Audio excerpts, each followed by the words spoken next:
जय हिंद दोस्तों, स्वागत है आप सभी का आपके अपने YouTube चैनल जैकपुर पे। तो आज के इस वीडियो में हम लोग क्लास 11 का राजनीतिक विज्ञान जो है आप लोगों का वो दो पार्ट में, एक पहला पार्ट है, एक दूसरा पार्ट है। तो दूसरा पार्ट में हम लोग पहला चैप्टर आज करने वाले हैं, राजनीतिक सिद्धांत एक परिचय। ये काफ़ी इम्पोर्टेंट है और अब जो तैयारी हम लोगों का होगा वो दो बातों को ध्यान में रखकर होगा। पहला, आप लोगों का फाइनल एग्ज़ाम जो कि आप लोगों का 2025 में होगा, मात्र 2-3 महीना के बाद। दूसरा बात है, आप लोगों का एसए 2 एग्ज़ाम भी हो सकता है, ठीक है। और अगर एसए 2 एग्ज़ाम आप लोगों का हुआ तो वो समझ लीजिए कि आप लोगों का पूरा चैप्टर से पूछा जाएगा।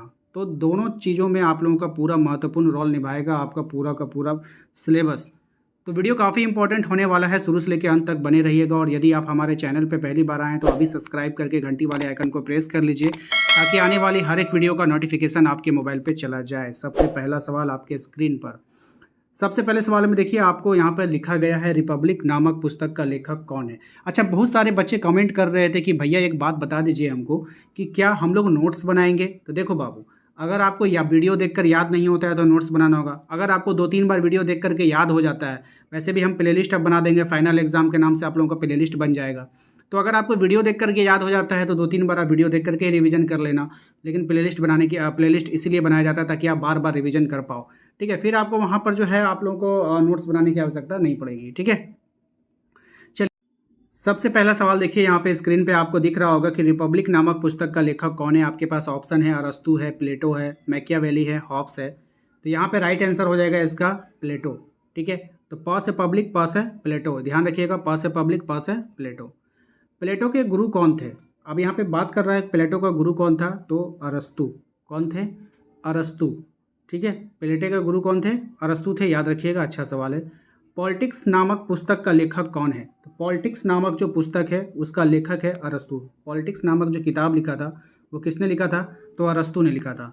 अगला सवाल है, किसने कहा था कि राजनीति एक सर्वश्रेष्ठ विज्ञान है। किसने कहा था ये बात, राजनीति एक सर्वश्रेष्ठ विज्ञान है, ये बात भी किसने कहा था, अरस्तु ने कहा था।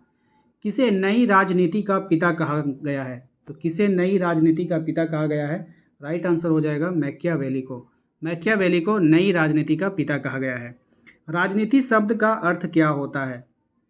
सवाल अच्छा है कि राजनीति शब्द जो है उसका अर्थ क्या होता है। तो सत्ता प्राप्ति के लिए संघर्ष, सत्ता प्राप्ति के लिए जो संघर्ष होता है उसको राजनीति कहते हैं। हिंद स्वराज पुस्तक किसने लिखा था। तो हिंद स्वराज पुस्तक को लिखा था महात्मा गांधी ने। मोस्ट इंपॉर्टेंट सवाल रहेगा आपके एग्जाम के लिए। अगला सवाल है हमारा कि सर्वप्रथम किस देश के संघात्मक शासन की स्थापना हुई थी। तो किस देश में सर्वप्रथम संघात्मक शासन की व्यवस्था की गई थी। तो राइट आंसर हो जाएगा आपका कनाडा। कहाँ में किया गया था, कनाडा में किया गया था। अगला सवाल है हमारा कि अरस्तु ने मनुष्य को स्वभाव से कैसा प्राणी बताया है। तो अरस्तु ने मनुष्य के स्वभाव से जो प्राणी बताया है वो बताया था सामाजिक प्राणी। अरस्तु ने मनुष्य को कैसा प्राणी बताया, सामाजिक प्राणी बताया। और ये सवाल इंपॉर्टेंट रहेगा आपके एग्जाम के लिए। नेक्स्ट जो सवाल है हमारा वो है, निम्न में से किसे ने राजनीतिक शक्ति का विज्ञान कहा है। तो किसको कहा गया है, राइट आंसर होगा यहाँ पे आपका कैटलिन को। किसको कहा गया है, कैटलिन को कहा गया है। अगले सवाल पे आइए। अगला सवाल है हमारा कि आधुनिक काल में सर्वप्रथम यह किसने सिद्ध किया कि स्वतंत्रता मानव मात्र का मौलिक अधिकार है। तो ये जो किया था रूसो ने किया था। किसने किया था, रूसो ने किया था। नेक्स्ट सवाल है आपका कि power is a political concept किसकी रचना है। ये किताब होगा, आपको बताना है ये जो रचना है ये किसकी है। तो मुसोलिनी की रचना है। ये भी सवाल मोस्ट इंपॉर्टेंट रहेगा आपके एग्जाम के लिए। किसने कहा राज्य एक प्राकृतिक संस्था है। तो ये बात किसने कहा था कि जो राज्य है वो एक प्राकृतिक संस्था है। तो अरस्तु ने कहा था, याद रखिएगा। नेक्स्ट है आपका, किसके अनुसार इतिहास जड़ है राजनीति फल है।